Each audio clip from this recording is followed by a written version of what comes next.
I think often we see Conway as a great place to live, a home. And I see that too.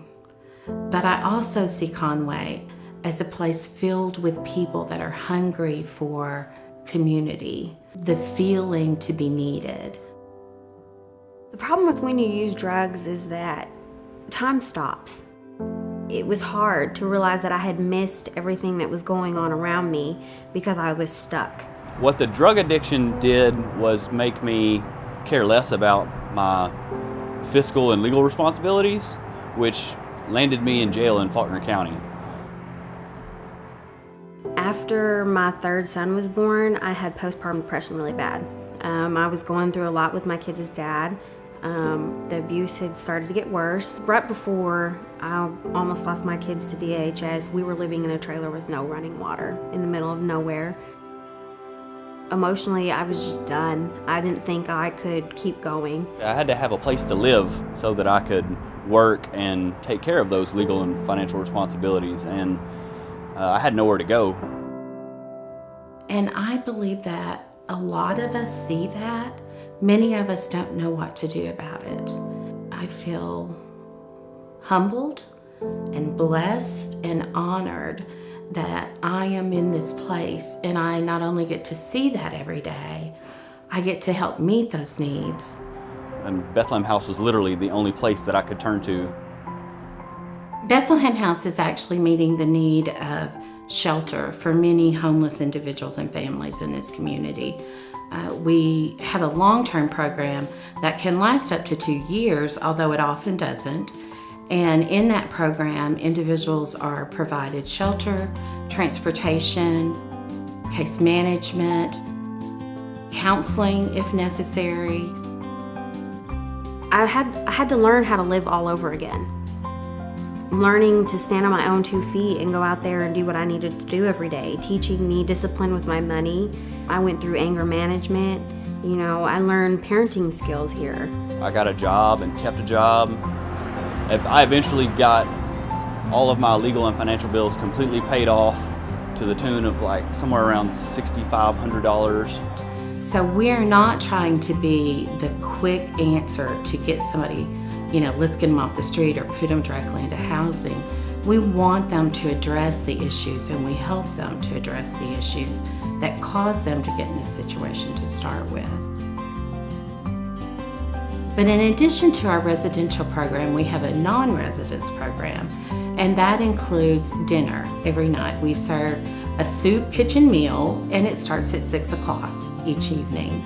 Between the hours of 4:30 and 7, we provide laundry facilities and laundry soap. We provide shower facilities and supplies, and we allow people to get food boxes as they need them and as we have food available. So we're not only serving the people that are currently homeless, we're trying to meet some of the needs of the individuals before they get to that situation. It definitely became home. It wasn't a shelter. It was the place where I lived, where I slept, where I kept my things, where my friends were. It was definitely not an organization. It was my house. They showed me that there were still people out there that were good and loved people and truly wanted to help someone. No one person or no one organization can meet all the needs of even one individual. So we collaborate with many other organizations here in town. We currently receive about 40% of our funding through the federal government. Our desire is to be primarily funded by this community, through churches in this community. As a Christian organization, we want to be able to completely follow the will of God and what He tells us in His Word, and not to be concerned or have to worry about interference from an agency who knows nothing about what we're doing here in this community. Life after the Bethlehem House is great. I have a 3-bedroom apartment. I have a vehicle. I have a great job. My kids go to school on a regular basis. I have a normal life.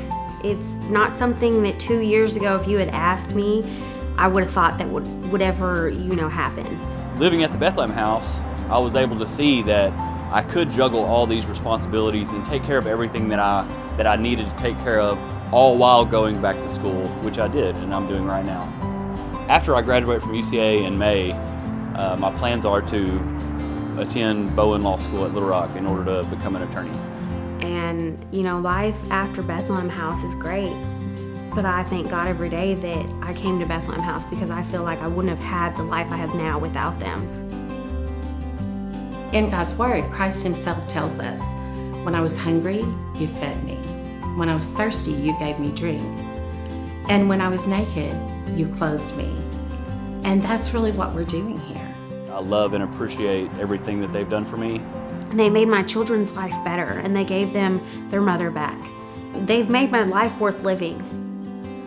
Moving forward, I hope that our community as a whole can open our eyes to truly see the hurting here and move into a situation where you are truly meeting face to face with somebody who needs you. How do you thank somebody for saving your life? We offer hope. And I think 90% of the individuals that have lived here or are living here would tell you that same thing. We offer hope.